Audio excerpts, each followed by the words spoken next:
Dear learner, welcome to Learning for All.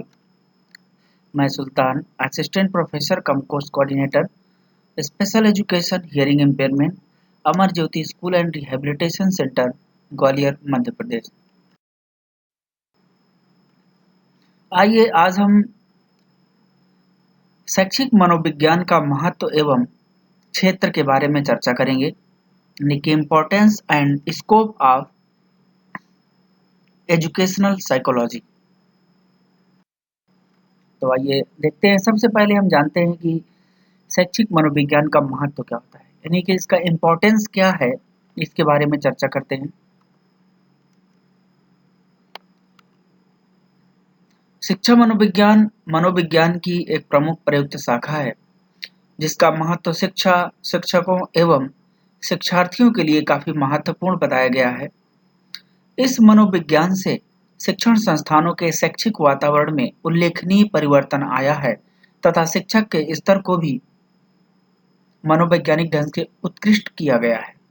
यानी कि शिक्षा मनोविज्ञान का महत्व, जो इसका इम्पोर्टेंस है, वो शिक्षा के क्षेत्र में शिक्षकों के लिए, शिक्षार्थियों के लिए और अधिगम वातावरण के लिए एक बेहतर तरीके से अच्छा साबित हुआ है। आइए हम इसको समझते हैं बिंदुवार, जिसमें सबसे पहला है कि विद्यार्थियों के विकासात्मक विशेषताओं को समझने में सहायक है। In understanding developmental characteristics of students, यानी कि जो शिक्षा मनोविज्ञान है, शैक्षिक मनोविज्ञान है, ये विद्यार्थियों की विकासात्मक विशेषताओं को समझने में भी सहायक है। जैसे कि जो बच्चा होता है, जो विद्यार्थी होता है, वह जब विद्यालय आता है तो वह विभिन्न प्रकार की अवस्थाओं से होकर गुजरता है। इसलिए एक शिक्षक को चाहिए कि बाल विकास का भी ज्ञान होना चाहिए उसको, कि किस तरीके से बालक की जो अवस्थाएं होती हैं, उन अवस्थाओं का क्या मतलब होता है, क्या विशेषताएं होती हैं, कब उनकी वृद्धि एवं विकास होता है, किस तरीके से उसको डील करना है। ये सब शिक्षा मनोविज्ञान बहुत ही अच्छे तरीके से एक बेहतर उनको सहूलियत देता है और तभी जाकर के पठन पाठन की प्रक्रिया को बेहतर बनाने में एक शिक्षक मजबूत हो पाता है और शिक्षा के उद्देश्यों को भी पूर्ति अच्छे तरीके से हो पाती है। नेक्स्ट देखते हैं कि कक्षा शिक्षण के स्वरूप को समझने में भी सहायक है ये। In understanding the nature of classroom teaching,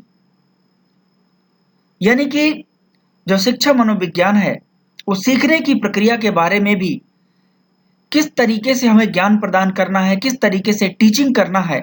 क्योंकि जब एक शिक्षक क्लास में जाता है तो उसे किस तरीके से अपने शिक्षण प्रक्रिया को अपनाना चाहिए, किस तरीके से हम विद्यार्थियों की क्षमताओं को ध्यान में रख के उनके गुणों के आधार पर उनके अंदर स्किल्स डेवलप करें, जिससे शिक्षण स्तर में वृद्धि हो और शिक्षण की कला कौशल में भी वृद्धि हो और एक बेहतर सिद्धांत के माध्यम से शिक्षण को पूरा किया जा सके, जो कि शिक्षा मनोविज्ञान ये बेहतर भूमिका निभाता है। क्योंकि मनोविज्ञान के द्वारा ही हर व्यक्ति अपने संज्ञान का उपयोग करता है, थिंकिंग का उपयोग करता है, जिसके कारण वह किसी भी परिस्थिति में एक बेहतर निर्णय ले पाता है। नेक्स्ट है, शिक्षार्थियों की समस्याओं को भी समझने में यह सहायक है। In understanding problems of learners, यानी कि जो शिक्षार्थी होते हैं, जो लर्नर होते हैं, जो सीखने वाले होते हैं, उनको भी जरूरी है कि शिक्षा मनोविज्ञान एक बेहतर तरीके से उनका कारणों को पता लगाने में काफी मदद करता है और विभिन्न उम्र स्तर के छात्र अलग अलग समस्याएं भी देखने को उनमें मिलती हैं, जिनकी पहचान करने में शिक्षकों को शिक्षा मनोविज्ञान काफी मदद करता है और साथ ही उन्हें एक बेहतर पहचान के बाद निर्देशन एवं परामर्श हेतु हेल्प करता है, जिससे विद्यार्थियों की जो समस्याएं हैं उनको दूर किया जा सके और शिक्षण की प्रक्रिया को उनके लिए बेहतर बनाया जा सके। नेक्स्ट है, शिक्षार्थियों के वैयक्तिक विभिन्नता को समझने में भी यह सहायक है, in understanding individual differences among learners. क्योंकि जब क्या होता है कि बहुत सारे विद्यार्थी होते हैं जिनको व्यक्तिगत विभिन्नता होती है, इन द सेंस हर व्यक्ति में, हर विद्यार्थी में क्षमता, अभिक्षमता, मनोवृत्ति, शील गुण, विभिन्न प्रकार की विभिन्नताएं देखने को मिलती हैं, जिसमें शिक्षक को भी बहुत सारी समस्याएं आती हैं। क्योंकि क्लास में जब विद्यार्थी होता है तो किसी विद्यार्थी के लिए शिक्षण प्रक्रिया बहुत अच्छी लगती है और किसी के लिए वह कम अच्छी लगती है, क्योंकि उनकी इंडिविजुअल डिफरेंसेस ये बयां करती हैं। तो इस समस्या को हल करने के लिए, निपटने के लिए एक शिक्षा मनोविज्ञान अत्यधिक मदद करता है और व्यक्तिगत विभिन्नता के जो विभिन्न तत्व हैं उनसे अवगत होकर शिक्षक जो भी समस्याएं होती हैं उनका वो समाधान करता है, ताकि व्यक्तिगत विभिन्नता को समझकर उनके लिए यानी कि विद्यार्थियों के लिए एक बेहतर रणनीति बना सके। नेक्स्ट देखते हैं कि प्रभावी शिक्षण विधियों की पहचान में भी यह सहायक है, इन आइसोलेटिंग इफेक्टिव टीचिंग मेथड्स। यानी कि जो शिक्षण विधियां हैं, बहुत सारी ऐसी शिक्षण विधियां होती हैं जो बहुत ही अच्छी होती हैं अलग अलग परिस्थिति में। इसलिए शिक्षक उनकी आवश्यकताओं के अनुसार, उपयोगिता के अनुसार शिक्षण विधियों का प्रयोग करता है। लेकिन जब समस्या आती है तो शिक्षा मनोविज्ञान की मदद से एक बेहतर तरीका अपनाकर शिक्षण विधियों को अपनाता है, जिनमें उनकी अभिरुचि, मनोवृत्ति, उनकी अभिक्षमता, उनका संज्ञान, उनकी आवश्यकताएं और साथ ही साथ जो शैक्षिक वातावरण होता है उसको भी बेहतर तरीके से मजबूत बनाता है। तो शिक्षण विधियां ही शिक्षण को सफलता प्रदान करने में महत्वपूर्ण भूमिका निभाती हैं, जिसमें शिक्षा मनोविज्ञान का अहम योगदान है।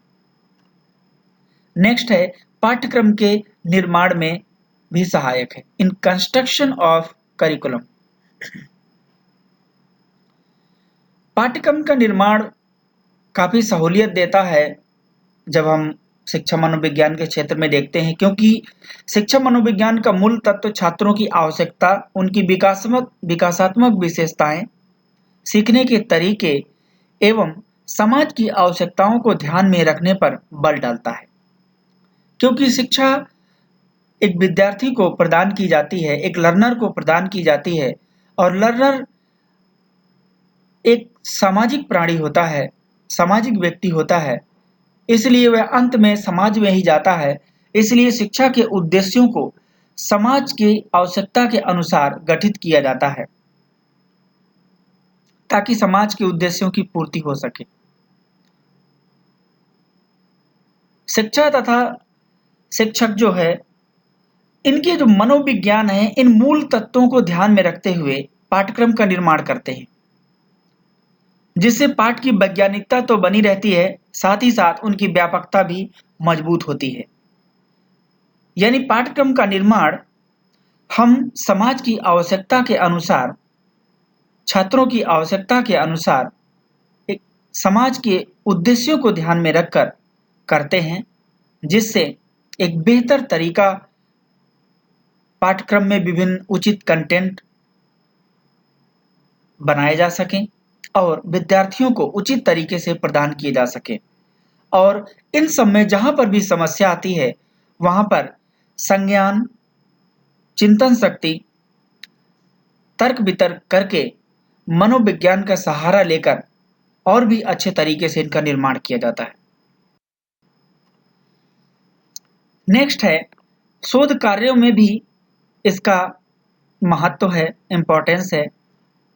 शिक्षा मनोविज्ञान शिक्षा के क्षेत्र में नए नए शोधों को भी प्रोत्साहित करता है, जिससे मनोविज्ञान का महत्व काफी बढ़ गया है। इसी शोध का परिणाम है कि नई नई शिक्षण विधियां, नए नए शिक्षण उपकरण, श्रव्य दृष्टि सहायता आदि का प्रयोग कक्षा के पठन पाठन में किया जा रहा है। इससे न केवल शिक्षकों को परंतु छात्रों को भी पर्याप्त लाभ हुआ है।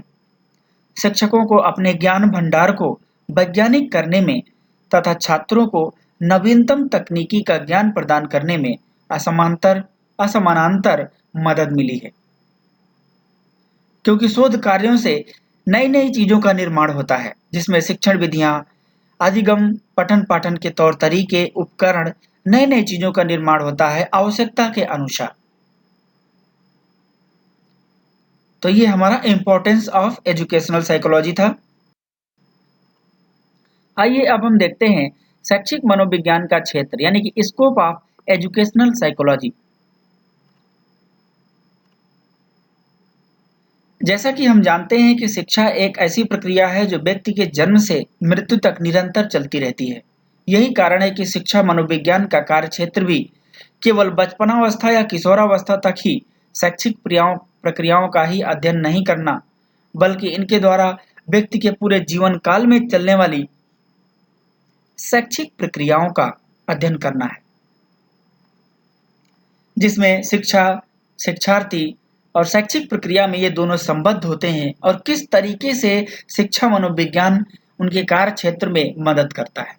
तो आइए चलते हैं, देखते हैं, जिसमें सबसे पहला पॉइंट है अधिगमकर्ता यानी कि लर्नर। जो शिक्षा मनोविज्ञान का पहला क्षेत्र है वह है लर्नर। शैक्षिक प्रक्रिया में अधिगमकर्ता की महत्वपूर्ण भूमिका होती है। कोई भी सीखने सिखाने की प्रक्रिया तब तक संपन्न नहीं हो सकती जब तक कि वर्ग में या क्लास में अधिगमकर्ता उपस्थित ना हो। वर्ग में शिक्षण कार्य बहुत हद तक अधिगमकर्ता में विभिन्न तरह के विकास, उसके व्यक्तित्व के शील गुणों, बुद्धि, अभिक्षमता, चिंतन आदि पर निर्भर करता है।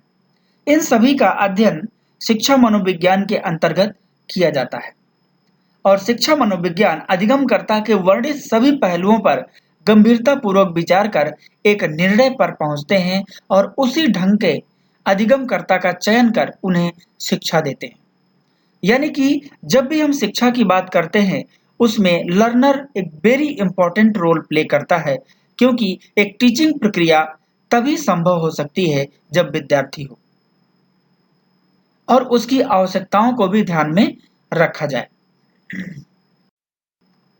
नेक्स्ट देखते हैं कि सीखने की प्रक्रिया का स्वरूप क्या है, in the sense nature of learning process.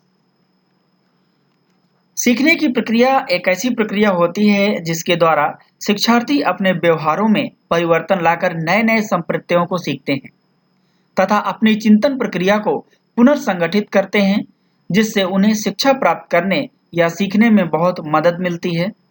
शिक्षा मनोविज्ञान सीखने में आने वाली बाधाओं का व्यवस्थित रूप से अध्ययन कर अधिगमकर्ता को सीखने हेतु उचित स्वरूप प्रदान करता है। इसके अंतर्गत विद्यार्थियों के व्यवहारों का भी अध्ययन किया जाता है, क्योंकि सीखने की प्रक्रिया में विद्यार्थियों का व्यवहार अहम है। चेतन और अचेतन मन किस तरह से सीखने में विद्यार्थियों को मदद करता है, इसका भी अध्ययन शिक्षा मनोविज्ञान के द्वारा किया जाता है ताकि सीखने की प्रक्रिया को बेहतर बनाया जा सके। नेक्स्ट है अधिगम वातावरण, यानी कि ये भी एक शिक्षा मनोविज्ञान का क्षेत्र है, लर्निंग एनवायरनमेंट, क्योंकि सीखने की प्रक्रिया में अधिगम वातावरण का महत्वपूर्ण स्थान है। इसलिए शिक्षा मनोविज्ञान विद्यार्थियों की आवश्यकताओं एवं क्षमताओं को पहचान कर बेहतर अधिगम हेतु समायोजन के तरीके को तैयार करता है, जिसमें शिक्षक, अधिगम सामग्रियां, उपकरण एवं तकनीकियां आदि शामिल हैं।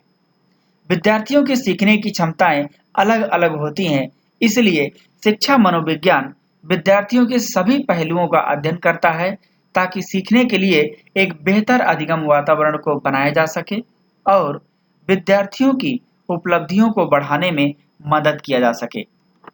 अधिगम वातावरण शिक्षा में बहुत भूमिका निभाता है, क्योंकि जब तक एक बेहतर अधिगम वातावरण नहीं होगा तब तक एक विद्यार्थी बेहतर शिक्षा नहीं प्राप्त कर सकता है। इसलिए वहां पर एक बेहतर शिक्षक, अधिगम सामग्री, उपकरण, तकनीकियां और उचित तरीके की जो सीखने की जो एक्टिविटीज होती हैं, जो हमारे कंपोनेंट्स होते हैं, जब तक वो शामिल नहीं होते तब तक एक बेहतर लर्निंग एनवायरनमेंट क्रिएट नहीं हो पाता है और उसमें जो भी समस्याएं आती हैं उनका शिक्षा मनोविज्ञान हेल्प करता है। नेक्स्ट है शिक्षण विधियां यानी कि टीचिंग मेथड्स। शिक्षण विधियां शिक्षण प्रक्रिया के लिए अभिन्न अंग का काम करती हैं, जिसका उपयोग शिक्षक शिक्षण प्रक्रिया के दौरान करता है, क्योंकि इसके बिना किसी भी अवधारणा को विद्यार्थियों तक उचित रूप से पहुंचाना मुश्किल है। विद्यार्थियों में अलग-अलग आवश्यकताओं और क्षमताओं के कारण अलग-अलग शिक्षण विधियों का भी प्रयोग किया जाता है।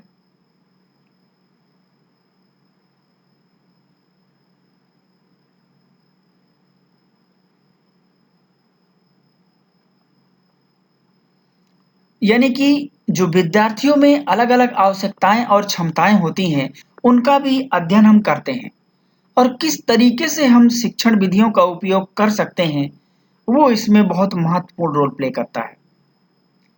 साथ ही साथ विद्यार्थियों के सीखने के जो तरीके भी होते हैं, वो भी अलग-अलग होते हैं। जैसे कि कोई देखकर, कोई सुनकर, कोई स्पर्श के माध्यम से या कोई गतिविधि के द्वारा जिसको लर्निंग बाय डूइंग कहते हैं, ऐसे भी विद्यार्थी पसंद करते हैं। इसलिए शिक्षा मनोविज्ञान इसका भी अध्ययन कर और समाधान करता है, क्योंकि शिक्षण विधियों का उपयोग हम अच्छे तरीके से तभी कर सकते हैं जब हमें ये पता चल जाए कि हम कौन सी शिक्षण विधि का उपयोग करें, विद्यार्थी किससे बेहतर सीखेगा। और जब हम ये सोचने की प्रक्रिया नेक्स्ट देखते हैं पाठ्यक्रम अनुकूलन। ये भी अपने आप में एक स्कोप है कि पाठ्यक्रम अनुकूलन एक ऐसी प्रक्रिया है जिसके अंतर्गत शिक्षक किसी भी पाठ्यक्रम को विद्यार्थियों की आवश्यकताओं के अनुरूप समायोजित करता है एवं साथ ही सीखने की परिस्थिति को भी अनुकूलित करता है, लेकिन अधिगम हेतु सामान्य विद्यार्थियों के साथ साथ विशिष्ट विद्यार्थी भी अधिगम करते हैं, जिसके कारण शिक्षकों को समस्याओं का भी सामना करना पड़ता है।